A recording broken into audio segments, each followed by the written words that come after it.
I mean, it's just sort of an evolution where you just try to get more and more robust and mature in your processes and in your education of the teams as to why this is important.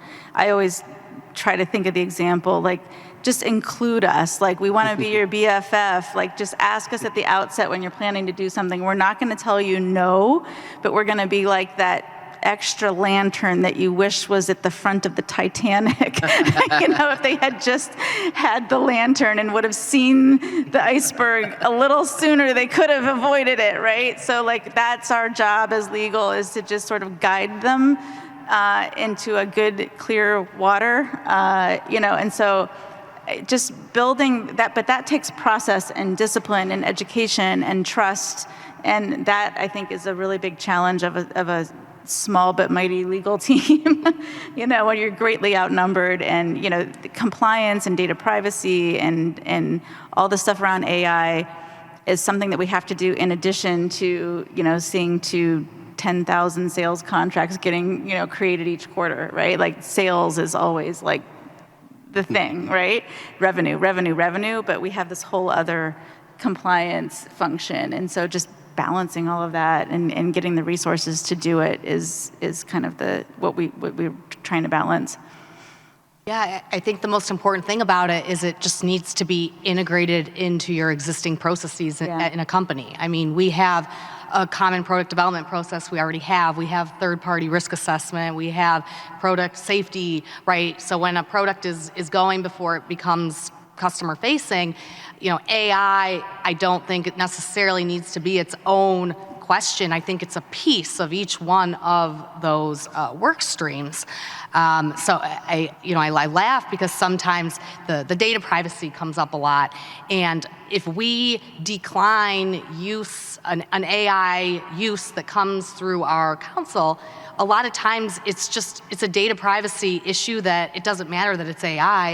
It's something with I'm not a privacy person, but like a GDPR, right? That it's not going to fly in Europe. So again, I think the question, right, is just, I think integrating it into existing processes are important. Like, we always say, okay, we approve this as low risk AI use, but that does not negate your needing to go through all the other processes we have in place as a company. You still need to go through your contract review. You still need to get a security architecture review for vulnerabilities. So I think just as a company, stop treating it like, oh, it's so different, and just integrating it into every piece is the goal.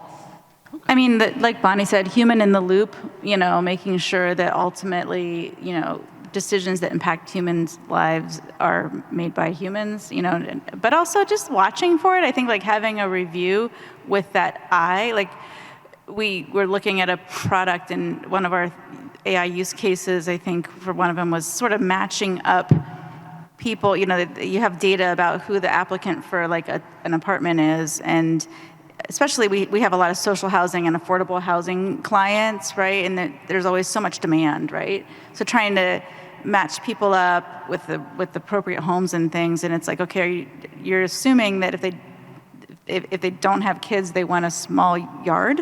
like you have to watch for like the assumptions, or like you're recommending things that, you know, might like you're taking into consideration different factors, and you know, your factor might be, have they ever owned a home before?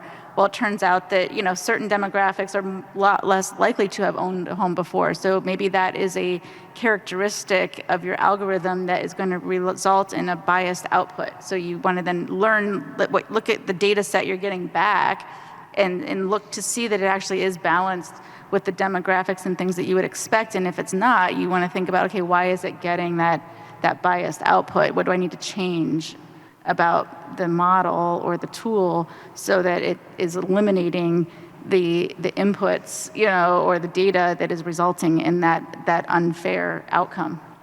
The other thing that's a very hot topic in our industry right now is all the antitrust litigation, which Kelfi has been helping us keep across. You know, the issue of the price of rent and the price of housing in America is a hot issue.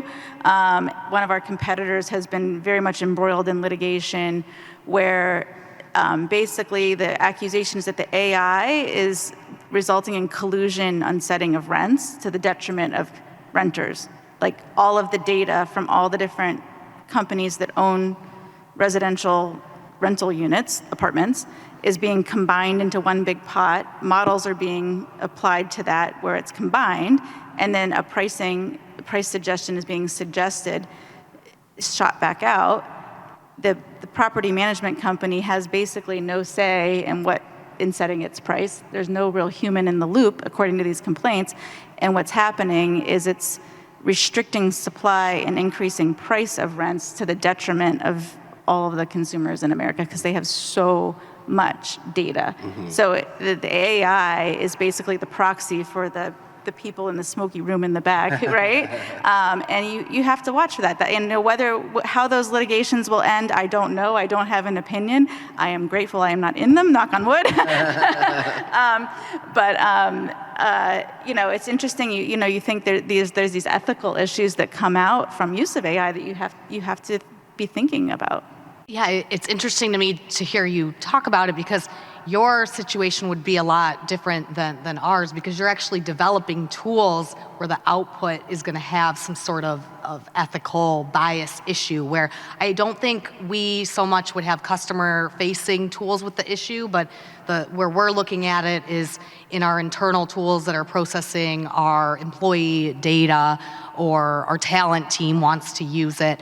And we've been pretty conservative that we don't enable that technology. So what we're finding is a lot of existing tools we have now have this new AI functionality that teams want to implement.